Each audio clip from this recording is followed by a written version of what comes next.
Halo Sobat Edson, salam pintar. Jumpa lagi dengan saya, Kak Andi, tutor sejarah edson.id. Kali ini kita akan membahas tentang perkembangan dan penyebaran agama Islam di Indonesia. Yuk, saksikan bareng-bareng.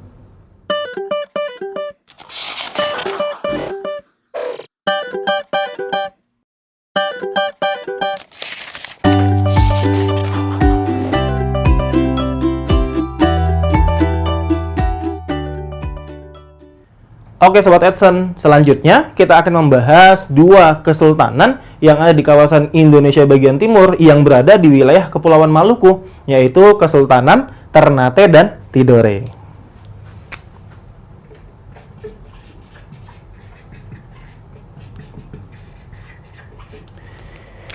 Wilayah Kepulauan Maluku memang dikenal sebagai wilayah yang memiliki banyak sekali kesultanan atau kerajaan. Selain Ternate dan Tidore, terdapat juga Kesultanan Obi, Bacan, Jailolo, termasuk juga Makian dan Loloda.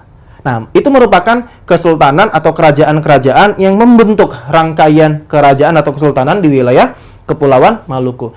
Memang dalam perkembangannya, Ternate dan Tidore lah yang kemudian tampil sebagai dua kerajaan terbesar yang ada di wilayah Kepulauan Maluku. Dalam perkembangannya, masing-masing kesultanan, baik Ternate dan Tidore, akan menjalin persekutuan dengan kesultanan lainnya yang ada di wilayah Kepulauan Maluku. Sebagai contoh, Ternate nanti akan membangun sebuah persekutuan yang dikenal dengan nama Uli Lima atau Persekutuan Lima. Sedangkan Tidore nanti akan menjalin persekutuan yang dinamakan Uli Siwa atau Persekutuan 9. Nanti wilayah Kesultanan Tidore sampai ke wilayah Kepala Burung Papua.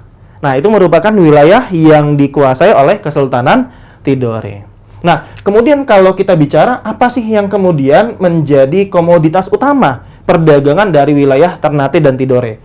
Jamak diketahui bahwa wilayah Ternate dan Tidore ini merupakan wilayah penghasil rempah-rempah. Rempah-rempah berkualitas baik, berkualitas tinggi, ini banyak dihasilkan di wilayah Kepulauan Maluku, Ternate dan Tidore. Di antaranya ada pala, ada bunga pala, ada cengkeh, dan lain sebagainya. Karena perdagangan rempah-rempah pula lah yang mengakibatkan antara Kesultanan Ternate dengan Kesultanan Tidore terlibat konflik, terlibat persaingan yang berkepanjangan. Nah, jadi nanti Ternate dan Tidore saling berebut untuk menjadi kesultanan terbesar yang ada di wilayah Kepulauan Maluku. Konflik antara Ternate dengan Tidore diperparah dengan masuknya bangsa asing, yaitu Spanyol dan Portugis. Nah, jadi kita bisa membagi kemudian. Jadi kita bisa membagi informasi antara Ternate dengan Tidore. Tadi sudah disebutkan persekutuan yang dibangun oleh Ternate adalah Uli Lima, sedangkan persekutuan yang dibangun oleh Tidore adalah Uli Siwa. Nanti pada tahun 1512, bangsa Portugis datang ke wilayah Kepulauan Maluku. Sebelumnya, 1511, Portugis berhasil menguasai wilayah Malaka. Tetapi Portugis kemudian mengirim ekspedisinya yang lebih yang lebih jauh ke wilayah timur Indonesia, tepatnya ke wilayah Kepulauan Maluku. Nah, jadi pada tahun 1512, Portugis datang ke wilayah Kepulauan Maluku. Kedatangan Portugis disusul kemudian oleh Spanyol. Dalam perkembangannya, Portugis kemudian menjalin kerjasama dengan Ternate. Sedangkan Tidore nanti akan menjalin kerjasama dengan Spanyol. Portugis menjalin kerjasama dengan Ternate, sementara Tidore menjalin kerjasama dengan Spanyol. Dan dalam perkembangannya pula, Portugis yang kemudian membantu Ternate berhasil mengalahkan Tidore yang dibantu oleh Spanyol. Nah, dalam perkembangannya, Spanyol dengan Portugis kemudian menyepakati sebuah perjanjian untuk kemudian membagi kekuasaan Portugis dan Spanyol di wilayah Kepulauan Maluku. Perjanjian yang kemudian dikenal sebagai Perjanjian Saragossa. Apa isi dari Perjanjian Saragossa? Isi dari Perjanjian Saragossa menyebutkan bahwa Portugis bertahan di wilayah Kepulauan Maluku, sementara Spanyol nanti akan pindah ke wilayah Filipina. Oleh karena itulah wilayah Filipina menjadi wilayah yang didominasi pengaruhnya oleh Spanyol, bahkan sampai hari ini. Nah, hubungan baik antara Portugis dengan Ternate ternyata tidak bertahan lama. Kenapa? Sebagaimana kebiasaan yang kemudian terjadi oleh bangsa Barat ketika kemudian berada di wilayah Kepulauan Nusantara adalah keinginan dari Portugis untuk bisa mendikte, untuk bisa memonopoli secara penuh kegiatan perdagangan di wilayah Kepulauan Maluku. Termasuk juga nantinya Portugis berupaya untuk mempengaruhi tentang pengangkatan raja-raja di wilayah Ternate. Hal inilah yang kemudian memancing kemarahan dari rakyat Ternate terhadap Portugis. Nah, dalam perkembangannya pula, pada tahun 1570, ada sebuah tindakan Portugis yang memancing kemarahan luar biasa dari rakyat Ternate. Ketika pada tahun 1570, Portugis kemudian membunuh Sultan Ternate yang bernama Sultan Khairun. Tentu saja kematian Sultan Khairun ini memancing kemarahan dari rakyat Ternate sehingga terjadilah perang antara Portugis menghadapi Ternate yang berlangsung dari tahun 1570 sampai 1575. Perang ini kita sebut saja sebagai Perang Ternate. Ini kemudian dipimpin oleh Sultan Babulah. Nah, Babulah sendiri adalah anak dari Sultan Khairun. 1575, Portugis akhirnya berhasil diusir oleh Kesultanan Ternate keluar dari Ternate. Sehingga kemudian Portugis menyingkir ke wilayah selatan dari Kepulauan Maluku, menduduki wilayah Kepulauan Banda. Nantinya Portugis di Banda diusir oleh VOC. Sehingga kemudian Portugis menyingkir ke wilayah Timor. Nantinya di Timor, Portugis akan menghadapi perlawanan dari VOC. Sehingga nanti wilayah Pulau Timor akan terbagi dua. Timor bagian timur menjadi wilayah kekuasaan Portugis, sementara Timor bagian barat menjadi wilayah kekuasaan dari VOC. Nah, jadi hubungan antara Portugis dengan Ternate kemudian menjadi rusak. Ditambah puncaknya ketika pada tahun 1570, Portugis mengambil tindakan membunuh Sultan Khairun. Sehingga Sultan Baabullah yang kemudian menjadi pengganti dari Sultan Khairun memimpin bangsa Ternate, memimpin rakyat Ternate untuk berperang menghadapi Portugis yang berakhir dengan kemenangan Ternate. Oke, berikutnya kita lihat di Tidore. Tidore memang kemudian mengalami bisa dikatakan kekalahan, begitu ya, mengalami kekalahan dari Ternate ketika kemudian Tidore bekerja sama dengan Spanyol, gagal menandingi kegiatan perdagangan yang dilakukan oleh Ternate yang dibantu oleh Portugis. Terbukti dengan menyingkirnya Spanyol keluar dari Kepulauan Maluku untuk menyingkir ke wilayah Filipina. Nah, Tidore meskipun demikian, Tidore nantinya akan mencapai puncak kejayaannya ketika kemudian Tidore akan dipimpin oleh seorang sultan yang bernama Sultan Nuku. Nah, Sultan Nuku ini kerap dipandang sebagai raja terbesar dari Kesultanan Tidore. Kenapa? Karena Sultan Nuku pada tahun 1795 ini berhasil mengalahkan sebuah kekuatan yang sebelumnya sangat jarang dapat dikalahkan oleh kerajaan-kerajaan di Indonesia, yaitu berhasil mengalahkan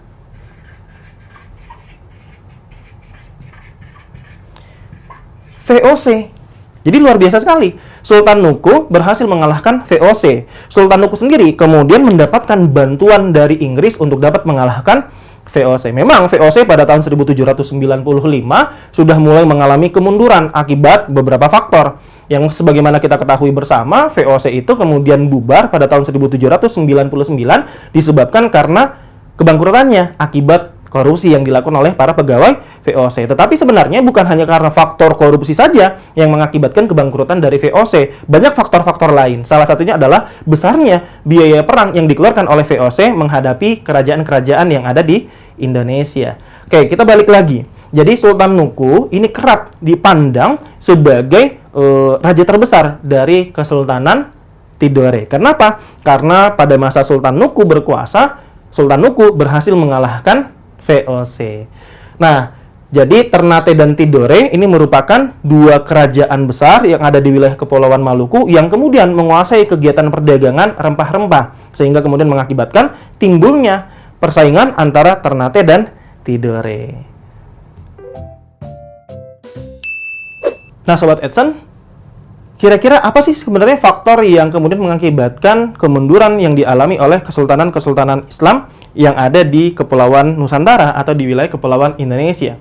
kita dapat menyebutkan beberapa faktor yang menjadi penyebab kemunduran dari Kesultanan Islam tersebut. Yang pertama yang dapat kita sebutkan adalah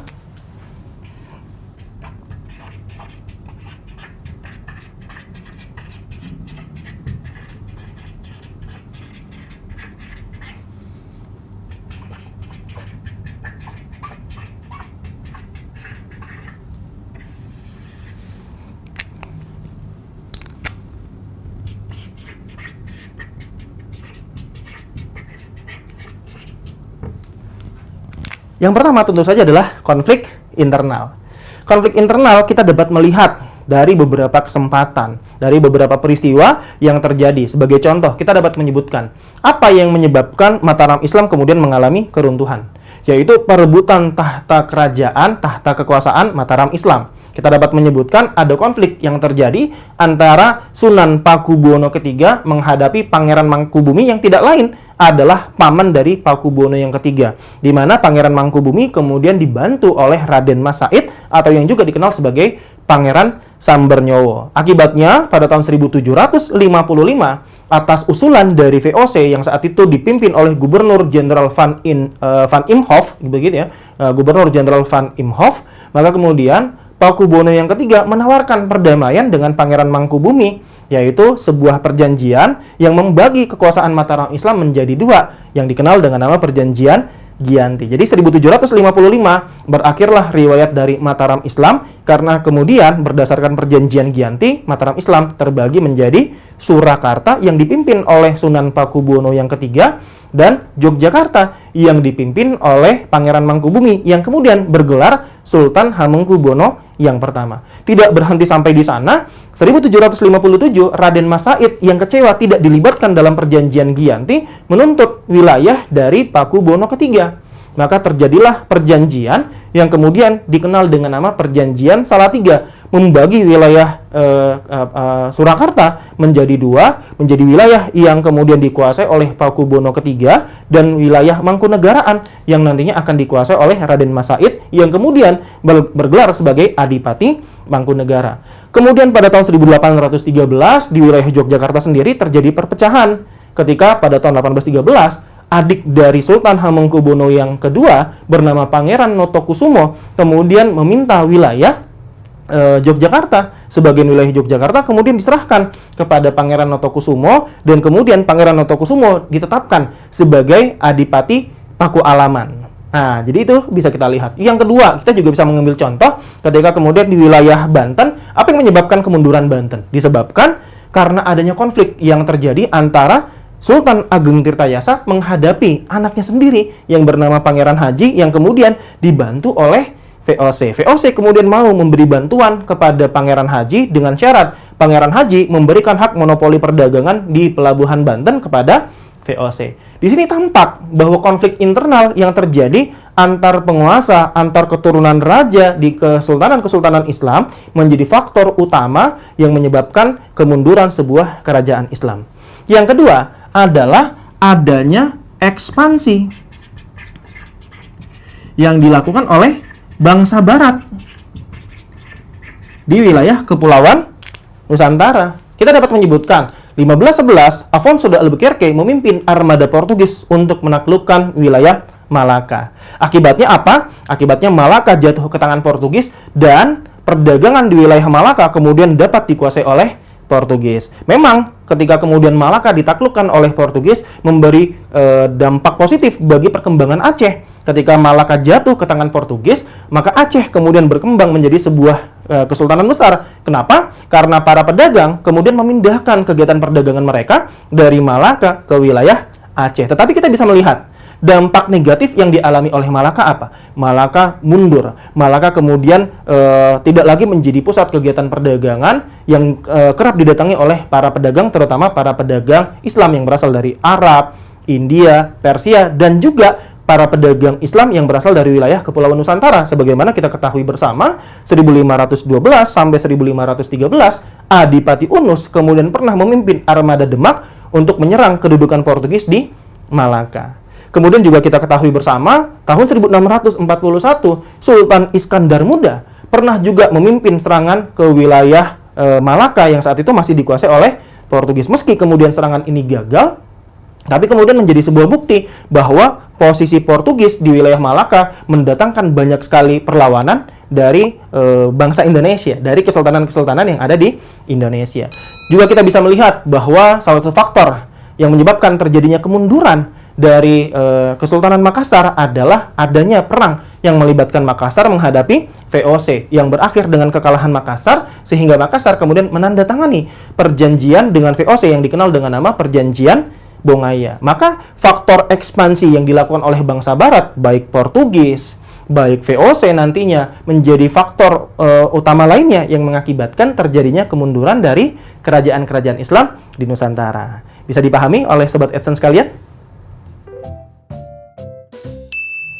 Nah, Sobat Edson, demikianlah pembahasan kita mengenai Kesultanan Ternate dan Tidore serta faktor yang menjadi penyebab mundurnya kesultanan-kesultanan Islam di Indonesia. Jumpa lagi dengan saya, Kak Andi, di video pembahasan selanjutnya. Salam pintar! Sekian Sobat Edson untuk video pembelajaran hari ini. Sampai ketemu lagi di video belajar berikutnya. Jangan lupa aktifkan notifikasi untuk video terbaru kami ya. Sobat Edson juga bisa mengunjungi edson.id dan temukan ribuan video pembelajaran. Sampai jumpa Sobat Edson, salam pintar!